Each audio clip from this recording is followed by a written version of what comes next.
Going into sujood, do you go knees first or hands first? We see a lot of debate online, but first thing, these are both valid opinions. So we don't condemn each other for this. These are both opinions amongst the scholars of Islam.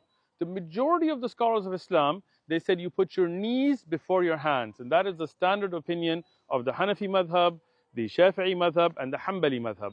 The Maliki madhab, they have the opinion that you put your hands before your knees. Now again, both are valid, but what is stronger? Well, Ibn al-Qayyim mentions a very interesting point. He said every hadith that mentions the action of the Prophet ﷺ, the fi'l, it only mentions knees first. So he says this is an evidence to go knees first. But why did some of the scholars say hands first? Because there is authentic hadith, the most authentic on the subject, where the Prophet ﷺ said, don't go into sujood like the camel. Put your hands before your knees.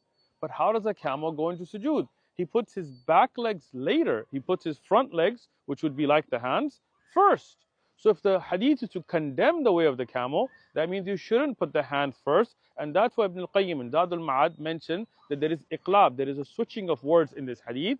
And he shows other chains show that don't go down like the camel, but put the knees before the hands, which is in accordance to what the Prophet ﷺ did, and Umar ibn Khattab and other Salaf al-Salihin. So what is more authentic? Put the knees before the hands, although both are valid opinions.